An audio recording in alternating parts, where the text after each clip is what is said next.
Hello dear students, कैसे हैं आप सब। आई होप आप सब बहुत अच्छे होंगे, आपके फैमिली में भी सब लोग बहुत अच्छे होंगे। मोस्ट इंपॉर्टेंट आज का टॉपिक होने वाला है, क्योंकि अभी आप 12th के एग्जाम दे रहे हैं।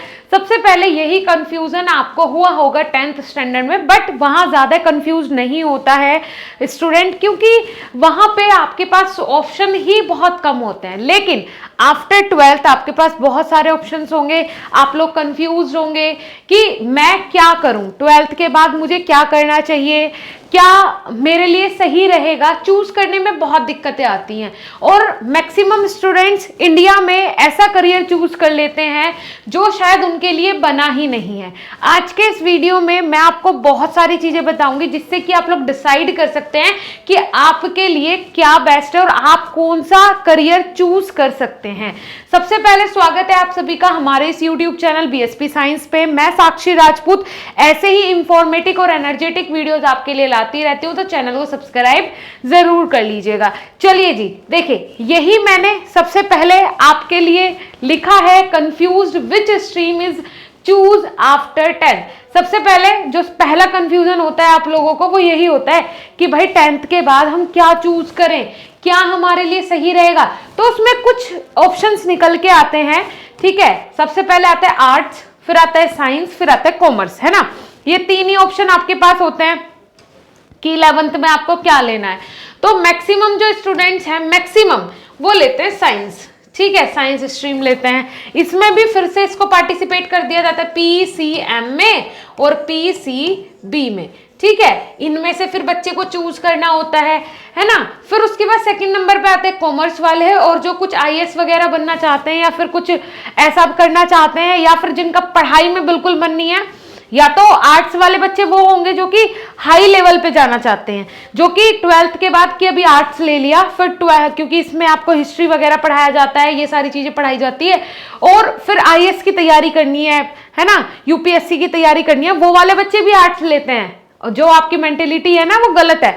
फिर या फिर ऐसे बच्चे आर्ट्स लेते हैं जिन्हें पढ़ना ही नहीं है, ना साइंस पढ़ सकते ना कॉमर्स पढ़ सकते, बस उन्हें 12वीं करनी है किसी तरीके से, ऐसे बच्चे आर्ट्स लेते हैं, ठीक है जी। ये हो गया। तो यहाँ पे आपको सिलेक्ट करने में उतनी ज्यादा दिक्कतें नहीं होती है जितना कि आफ्टर 12th होती हैं, ठीक है जी। करियर ऑप्शंस इसमें बहुत सारे आपके पास हो सकते हैं। अब देखो ये आते हैं 3 सब्जेक्ट मेन। मान के चलो आपने ले लिया है, साइंस स्ट्रीम चूज कर लिया है, तो अब आपके पास कौन से सब्जेक्ट आएंगे, फिजिक्स, केमिस्ट्री, बायोलॉजी, ठीक है। इसमें कुछ बच्चे मैथ्स भी सिलेक्ट करते हैं, ठीक है, मैथ्स भी सिलेक्ट कर लेते हैं, कोई दिक्कत नहीं है। लेकिन हम फोकस करेंगे किन बच्चों पे जिन्होंने फिजिक्स, केमिस्ट्री और बायोलॉजी 12th में लिया है, उनके लिए क्या बेस्ट करियर ऑप्शन रहेगा आफ्टर 12th, ठीक है जी। चलिए, टॉप 10 हाईएस्ट पेइंग जॉब। अब कौन कौन सी टॉप 10 हाईएस्ट पेइंग जॉब्स हैं जो कि आफ्टर 12th आप वो कोर्स करके कर सकते हैं, ठीक है।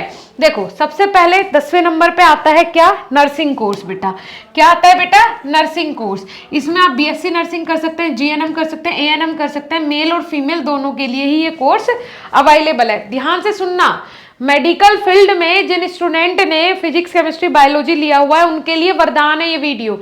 सभी लोगों के पास शेयर भी कर देना, ठीक है जी। बीएससी नर्सिंग आप कर सकते हैं, जीएनएम, एएनएम, मेल और फीमेल दोनों के लिए ही ये एलिजिबल है, ठीक है जी। नर्सिंग कोर्स करके आप कितनी सैलरी पा सकते हैं, ये देखिए यहाँ पे कितनी सैलरी पा सकते हैं। बेसिक सैलरी आपको 15,000 से 18,000 मिलेगी स्टार्टिंग, ठीक है। 2 साल का एक्सपीरियंस आपको हो जाएगा तो आराम से 25 से 30,000 रुपए आपको महीने की सैलरी मिलने लगेगी।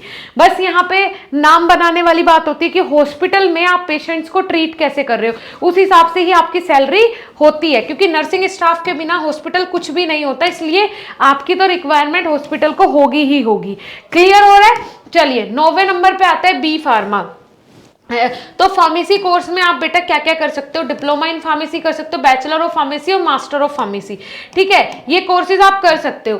4 साल का ग्रेजुएट कोर्स होता है बी फार्म। स्टार्टिंग सैलरी इसमें 20 से 25,000 से होती है, ठीक है। अगर आप एक अच्छे खासे कॉलेज से कर रहे हो बी फार्म तो 20 से 25,000 से आपकी स्टार्टिंग सैलरी होगी।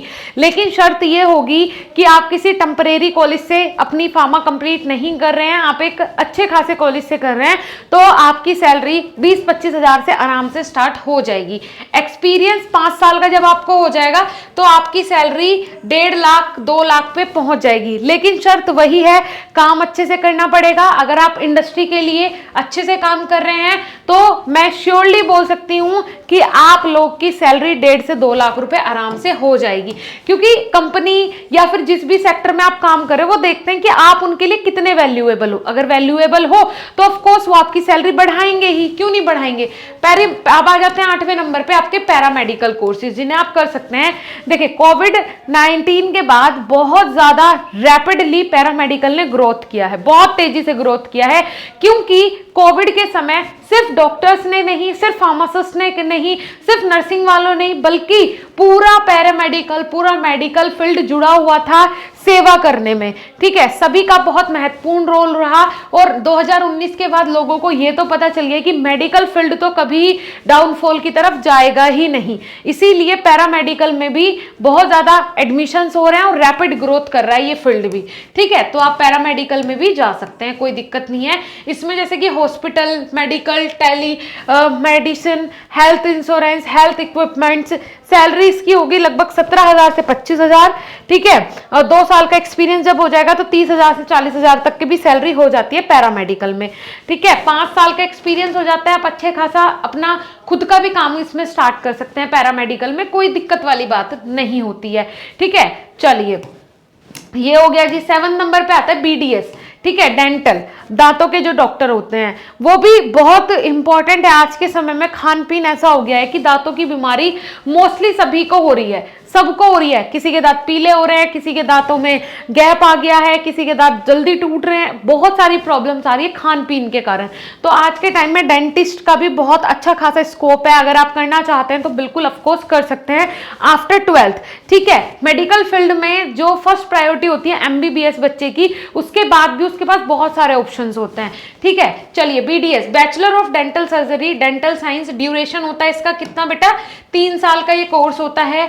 बेसिक सैलरी 25 से 30,000 होती है स्टार्टिंग। आफ्टर 3 ईयर एक्सपीरियंस इसकी सैलरी आपको 50,000 तक देखने को मिल जाएगी, 50-60,000 तक आपको सैलरी मिल जाएगी। लेकिन फिर से शर्त वही है, कॉलेज अच्छा होना चाहिए। ये मैं एक अच्छे खासे कॉलेज के बच्चे की बात कर रही हूँ, कोई टेम्परेरी कॉलेज से अगर आप ये कोर्सेज करोगे, सीरियसली सैलरी आपको इसकी आधी ही मिलेगी, इतनी नहीं मिलेगी। आपके पास नॉलेज होनी चाहिए, कॉलेज बहुत अच्छा होना चाहिए जहां से आपने ये पर्टिकुलर कोर्स किया है। ठीक है जी, चलिए उसके अलावा आ जाता है 6ठे नंबर पे बेटा, जो कि इंपॉर्टेंट है, हेल्प बाय थेरेपी। ये आ जाता है आपका psychologist, bachelor of psychology, master of psychology, ये आप कर सकते हैं। बेसिक सैलरी इसमें 21,000 रुपये होती है। ठीक है, 21,000 मतलब आप सिर्फ पता कर सकते हैं कि उस बंदे को, सामने वाले को ठीक है या नहीं है, सिर्फ एक अंदाजा होता है इसमें। साइकोलॉजी में आप कोई सर्जरी नहीं कर सकते, कोई थेरेपी नहीं कर सकते, सिर्फ आप पता कर सकते हैं। ठीक है, उन्हें कुछ एक्टिविटीज बता सकते हैं, ये वाली चीजें होती हैं। ठीक है, इसमें आपका 2 साल के एक्सपीरियंस के बाद लगभग 50,000 का सैलरी हो जाएगा, 5 साल के एक्सपीरियंस के बाद 1 लाख तक पहुंच जाएगी। ठीक है, उसके बाद आता है डर्मेटोलॉजिस्ट, मतलब आपकी स्किन से रिलेटेड जो होते हैं। ठीक है, bachelor of science in dermatologist, diploma in science in dermatologist, PG post graduate in dermatology. Duration होती है इसकी 3 साल की, बेसिक सैलरी 30 से 40,000।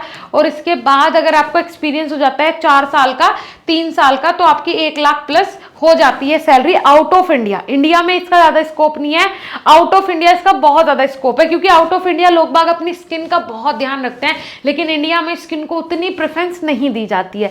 चलिए जी, 4th नंबर पे आ जाते हैं। 4th नंबर पे आ जाता है आपका रेडियोग्राफी। आपने देखा होगा एक्सरे वगैरह आप कराने जाते हो, एक्सरे कॉमन है इंडिया में। कोई छोटी सी भी चोट लग जाती है तो डॉक्टर को दिखाए बिना पहले पहुंच जाते हैं एक्सरे करवाने के लिए कि हम ही देख लेंगे, पहले एक्सरे निकलवाएंगे फिर पहुंचेंगे डॉक्टर के पास। देखो जी डॉक्टर साहब, ये मेरा एक्सरे है, मुझे ये हो गया था, फलानी चीज हो गई थी, टाइम नहीं है हमारे पास, एक्सरे देख लो आप पहले, है ना। तो ये वाली चीज है, एक्सरे सबको पता है, यहाँ भी आप अपना करियर बना सकते हो। X ray, ultrasound, MRI, diploma course भी होता है, डिग्री, देखो इसमें डिप्लोमा कोर्स भी होता है बेटा, डिग्री कोर्स भी होता है, PG कोर्स भी, पोस्ट ग्रेजुएट भी होता है। बेसिक सैलरी अगर किसी के यहाँ नौकरी कर रहे हो 25,000 रुपये महीना होगी। 2 साल के एक्सपीरियंस के बाद, 2-3 साल के 30 से 40,000 हो जाएगी। 5 साल 6 साल के एक्सपीरियंस के बाद 70 से 80,000 रुपये आपकी सैलरी हो जाएगी आराम से। आप अपना काम भी इसमें शुरू कर सकते हैं। ज़्यादा महंगी मशीनें जो हैं वो नहीं आती हैं डिजिटल, अगर आप नहीं कर रहे हो, ठीक है जी, नॉर्मल कर रहे हो तो ज़्यादा महंगी मशीनें नहीं आती, स्टार्टिंग में आप नॉर्मल भी कर सकते हो, ठीक है। चलिए जी, as researcher army medical college, ठीक है, चलो ये मैंने आपको बता दिया। अब देखो यहाँ पे अब ये बहुत ज़्यादा रैपिड ग्रोथ कर रहा है इंडिया में भी, ठीक है, ऐसा नहीं है। ये यूएस और यूके में पहले बहुत बहुत क्या मतलब बहुत ज़्यादा था, लेकिन इंडिया में बिल्कुल नहीं था। लेकिन अब बाहर देशों की तरह इंडिया में भी लोग बाग अपनी हेल्थ को लेके कॉन्शियस हो रहे हैं धीरे धीरे, उतना नहीं पर हाँ धीरे धीरे हो रहा है। तो न्यूट्रोलॉजिस्ट एंड डाइटिस्ट जो आपको एक अच्छी न्यूट्रिशनल डाइट देगा, ठीक है, आपके न्यूट्रिशन के बारे में आपको बताएगा, तो इसकी वैकेंसीज काफ़ी सारी हॉस्पिटल्स में भी निकलती है और पर्सनली भी लोग बाग ये आपसे सलाह लेंगे और आपको अपना गाइड मान के आपके बताए हुए डाइट प्लान से ही अपना टोटल फूड इनटेक करेंगे। ये वाली चीज़ें हो रही हैं। बेसिक सैलरी इसकी 25 से 30 हज़ार रुपये होगी, 2 साल का एक्सपीरियंस हो जाएगा, 40 से 70 हज़ार रुपये आपकी सैलरी हो जाएगी ऑफ एक्सपीरियंस। देखो एक्सपीरियंस कैसा होना चाहिए हॉस्पिटल में, अगर आप हैं पेशेंट, अगर आपके पास रिपीटेड पेशेंट है तो इसका मतलब है कि आप उन्हें सर्विस अच्छी दे रहे हैं, तो इसलिए हॉस्पिटल आपकी सैलरी भी बहुत अच्छी खासी, ये तो नॉमिनल सैलरी है, आपकी और भी अच्छी खासी सैलरी हो सकती है। जैसा आप काम करके दोगे वैसा ही आपको सैलरी मिलेगा।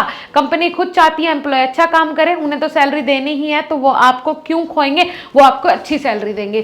सेकंड नंबर पे मैं रखती हूँ bachelor of Ayurvedic medicine and surgery BAMS को, ठीक है। बेसिक सैलरी इसकी जो होती है अगर बात करें तो इसकी सैलरी जो होगी बेटा, अगर आप किसी हॉस्पिटल में काम कर रहे हैं तो ये यहाँ पे बहुत गलत लिखा हुआ है, ये इतनी नहीं होगी, ये होगी 50 हज़ार रुपये। कितनी होगी बेटा? 50 हज़ार रुपये से ये होगी आपकी 60 हज़ार तक। स्टार्टिंग सैलरी जो होगी 50 से 60 हज़ार तक होगी, और जब आपको 2 साल का एक्सपीरियंस हो जाएगा तो लगभग 80 हज़ार से लेके 1 लाख रुपए तक के आपकी सैलरी हो जाएगी, ठीक है जी, अगर आपने BAMS किया हुआ है, ठीक है। कोई आपको अगर हायर कर रहा है, कोई अगर आपको रख रहा है तो इतनी आपकी सैलरी होगी ही होगी। फिर उसके बाद लास्ट में जो आता है वो आता है MBBS। नीट क्वालिफाई करने के बाद आपको ये करना होगा, और मतलब नीट क्वालिफाई करेंगे तभी आपको एडमिशन मिलेगा MBBS में, ठीक है। डॉक्टर का टैग लग जाएगा आपके नाम के सामने। एक सेकेंड, इसकी सैलरी देखते हैं, चलिए, हाँ, 80 हज़ार से 1 लाख रुपए। अगर आप फ्रेशर हैं, बिल्कुल फ्रेशर हैं, ठीक है, तो आपको इतनी सैलरी मिलेगी, आपको एक्सपीरियंस हो जाएगा। तो फिर आपके एक्सपीरियंस के अकॉर्डिंग कि आपके पास पेशेंट कितने आ रहे हैं, रिपीटेड पेशेंट कितने हैं, आपका जो एक्सपीरियंस है वो कैसे काम कर रहा है, उस हिसाब से आपकी 1 लाख, 2 लाख, 3 लाख, 4 लाख, 5 लाख, 10 लाख पे भी हॉस्पिटल में डॉक्टर काम करते हैं। तो ये वाली चीज़ें हैं, तो इसीलिए तो पावर ऑफ MBBS है भाई, बहुत पावर MBBS कोर्स की, ऐसी बात नहीं है। चलिए जी, आई होप आपको आज का वीडियो बहुत अच्छा लगा होगा, समझ में आया होगा, और अब आपके लिए आसानी हो जाएगी अपना करियर स्कोप चूज करने में, ठीक है। मेरा मानना बेटा हमेशा यही है, आप टारगेट एक रखो, नीश एक रखो, आपको वो मिलेगा ही मिलेगा। अगर वो नहीं मिला तो उससे कम वाला तो ज़रूर मिल ही जाएगा। इसीलिए कोई ना कोई टारगेट लाइफ में होना ज़रूरी है। अगर आप करते हैं B फार्मा, D फार्मा, तो आपके लिए हमारी एप्लीकेशन पे कोर्सेज अवेलेबल हैं, जाके आप विजिट कर सकते हैं, जिनमें डेली 4 से 5 घंटे लाइव क्लासेस होती हैं। ऐप है हमारा BSP pharmacy official, play store पे आपको मिल जाएगा। अगर आप किसी भी कोर्स के लिए पेमेंट हमारे वेबसाइट से करते हैं, जो कि गूगल पे अवेलेबल है, आपको गूगल पे सर्च करना है ओनली BSP फार्मेसी, हमारा वेबसाइट सबसे ऊपर आ जाएगा, उस पर क्लिक करना है, वहां पे कोर्सेज अवेलेबल हैं। जिस भी कोर्स में आप पेमेंट करेंगे उससे पहले आपको कूपन कोड अप्लाई करना है, माधव, MADHAV, सभी कैपिटल में है। अप्लाई करके आपको डिस्काउंट मिल जाएगा। वहां से कोर्स में ज्वाइन करने के बाद ऑप्शन मिलेगा गूगल प्ले स्टोर से ऐप का, तो उसी पे जैसे आप क्लिक करोगे तो आप सीधा हमारी ऐप पे पहुंच जाएंगे और आपका कोर्स वहां ऑटोमेटिक ओपन हो जाएगा। Okay students, thank you.